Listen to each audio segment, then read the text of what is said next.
Assalamualaikum warahmatullahi wabarakatuh. Perkenalkan, nama saya Herlina Pramita, mahasiswi dari Sekolah Tinggi Ilmu Administrasi atau STIA Muntai, jurusan Administrasi Publik semester 6. Pada kesempatan kali ini, saya ingin melakukan wawancara dengan narasumber kita, yaitu Bapak Rapino Rahman MIP, selaku Camat Batu Benawa, Kabupaten Hulu Sungai Tengah.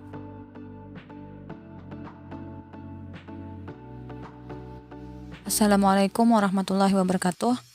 Selamat siang, Pak. Sebelumnya saya ingin mengucapkan banyak terima kasih kepada Bapak karena sudah bersedia meluangkan waktunya untuk menjadi narasumber dalam rangka menyelesaikan tugas mata kuliah perencanaan pembangunan. Ada beberapa pertanyaan yang akan saya ajukan kepada Bapak. Semoga Bapak bisa memberi tanggapan atau jawaban terkait dengan pertanyaan saya.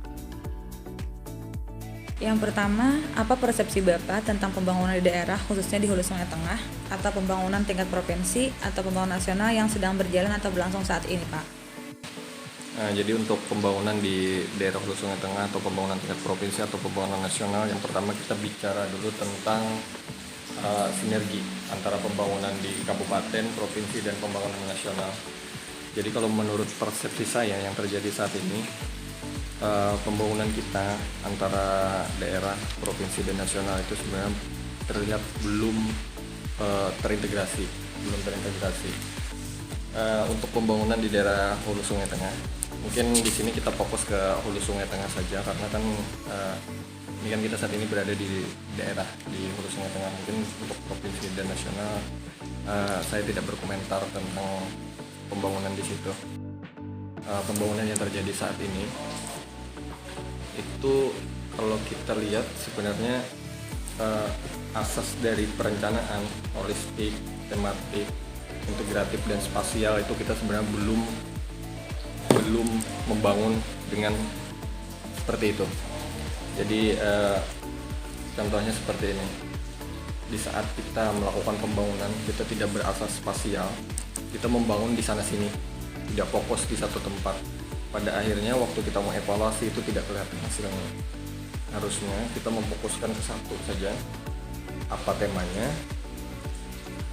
spasialnya di mana, terus nanti seluruh SKPD mengarah ke sasaran itu, ke prioritas yang itu. Nah, yang terjadi sekarang itu belum terintegrasi dengan baik. Jadi pada akhirnya sasaran pembangunannya belum terlihat dengan jelas.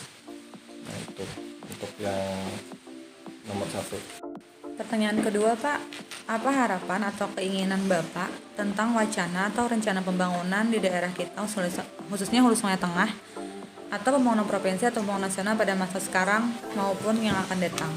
Jadi harapannya untuk ini khusus kembali ke Kabupaten Hulu Sungai Tengah. Jadi hendaknya nanti pembangunan mungkin wacana ke depan kita dalam melakukan pembangunan itu bisa lebih tematik lah, punya prioritas yang nanti benar-benar kita fokus dan tuntaskan di sebelah situ, di prioritas yang itu. Karena kenapa? Karena saat ini pendanaan untuk pembangunan kita terbatas. Di saat pendanaan pembangunan kita terbatas, maka kita tidak bisa membangun secara keseluruhan. Nah, untuk bisa berhasil, maka kita harus menentukan satu prioritas. Nah, dengan satu prioritas itu nanti pendanaan kita akan fokus ke sana. Dan ini bukan hanya satu sektor sebenarnya. Di saat kita fokus ke satu prioritas, ke satu tema, itu akan pembangunannya tetap akan lintas sektor. Seperti misalkan kita membangun pariwisata. Seandainya nanti mungkin tema kita adalah pariwisata, maka nantinya semua dinas, semua urusan, semua SKPD itu akan mengarah ke sana. Pembangunan jalan itu akan mengarah untuk akses wisata. Terus nanti pembangunan pertanian itu akan mengarah ke pertanian wisata. Nanti pembangunan yang lainnya pun termasuk mungkin nanti diintegrasikan sampai ke desa, itu nanti akan mengarah ke tema tersebut.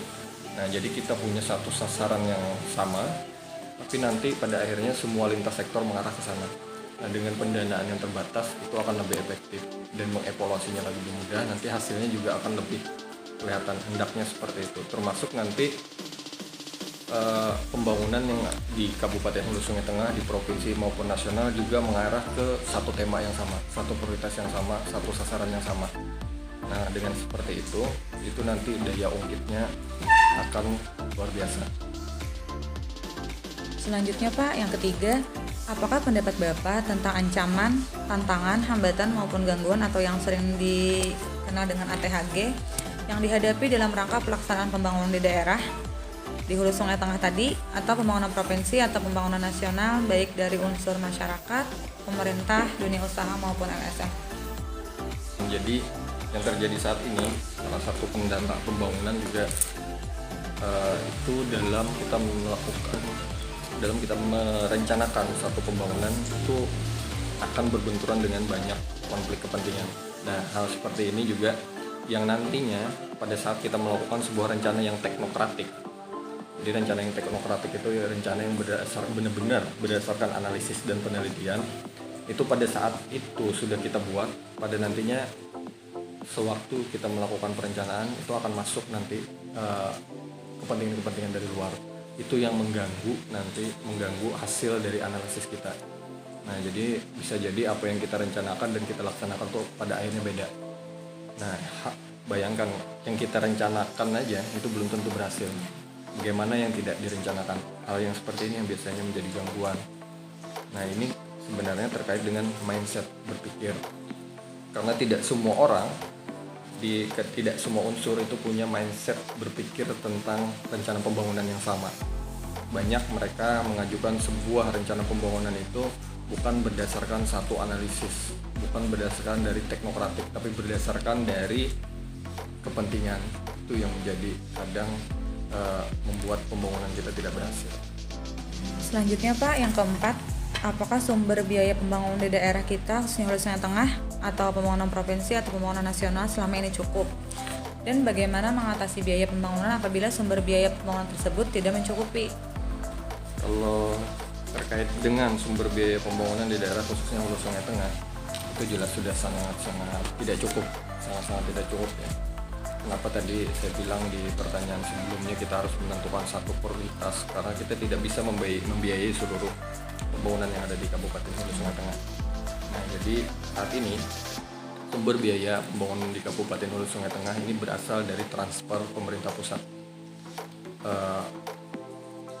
Proporsi pendapatan asli daerah saat ini masih sangat-sangat kecil ya dibandingkan dana transfer dari pusat. Jadi sebenarnya kalau ingin dikatakan bahwa kita masih sangat bergantung dengan pemerintah pusat, dan kecenderungan yang terjadi dalam beberapa tahun terakhir itu transfer dari pusat semakin berkurang karena terkait dengan adanya resesi ekonomi di nasional ya. Jadi transfer dana pusat itu semakin berkurang, dan semakin berkurangnya dana transfer pusat akhirnya pembangunan kita juga terhambat karena kita tidak punya sumber biaya lain selain yang transfer pusat yang cukup besar. Nah, salah satunya untuk mengatasi biaya pembangunan apabila sumber biaya pembangunan tidak mencukupi, sebenarnya satu-satunya cara kita dengan cara meningkatkan pendapatan asli daerah, meningkatkan PAD.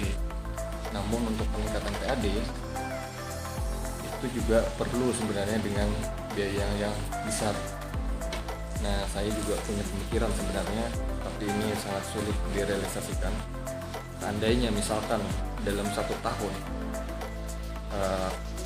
kita menghentikan seluruh pembangunan di Kabupaten Hulu Sungai Tengah, terus seluruhnya dana itu kita investasikan untuk membangun pendapatan asli daerah kita, membangun sesuatu yang produktif untuk bisa menghasilkan. Nah, baru tahun-tahun berikutnya kita mulai lagi berjalan seperti semula. Tapi hal ini sangat sulit direalisasikan untuk menghentikan pembangunan 1 tahun. Dan kita mengarahkan semuanya untuk peningkatan PAD itu memang sangat sulit untuk dilaksanakan. Banyak pertimbangan akan hal itu, tapi mungkin ini salah satu pemikiran saja. Selanjutnya Pak, yang terakhir, menurut Bapak sektor apa yang patut dibanggakan saat ini dari hasil pembangunan yang sudah ada di wilayah Hulu Sungai Tengah? Untuk sektor pembangunan yang ada di Kabupaten Hulu Sungai Tengah, jadi kalau kita melihat struktur PDRB Kabupaten Hulu Sungai Tengah, itu yang paling besar sektor potensialnya memang adalah pertanian. pertanian itu salah satu sektor yang punya kontribusi paling besar dalam PDRB Kabupaten Hulu Sungai Tengah. Nah di situ selain itu juga sebenarnya banyak, ada empat lagi industri sektor potensial yang sebenarnya bisa dikembangkan. Nah, tapi kalau mungkin saya di sini jawab secara umum saja. Yang pertama memang kita harus tetap berada di sektor pertanian karena ini yang dalam struktur PDRB kita merupakan kontribusi terbesarnya itu adalah sektor pertanian. Terus mungkin juga salah satu yang bisa kita kembangkan juga sektor pariwisata, salah satunya sektor pariwisata karena saat kita mengembangkan sektor pariwisata ini juga salah satu sektor potensial dan ini punya daya ungkit ekonomi yang sangat-sangat baik. Nah, jadi kalau kita membangun pariwisata, kita tidak hanya melihat dari pemasukan pariwisatanya, tapi kita melihat dari multi efeknya. Jadi multi efeknya di saat pariwisata kita rame, maka itu masyarakat sekitar itu juga ekonominya akan meningkat, warung-warung makan akan laku, terus restoran akan laku, penginapan dan segala macamnya itu akan laku. Jadi banyak itu nanti akan menarik masyarakat untuk bekerja di sektor itu. Nah mungkin kalau saya sih 2 sektor itu mungkin yang tetap perlu ditingkatkan dan itu bisa di-match-kan nanti, digabungkan antara sektor pertanian tadi dengan sektor pariwisata. Jadi di saat kita mengembangkan pertanian kita itu juga nanti bisa dibuat menjadi agrowisata. Demikianlah wawancara singkat saya dengan narasumber. Semoga apa yang didapatkan bisa bermanfaat untuk kita semua. Dan saya mohon maaf atas segala kekurangan.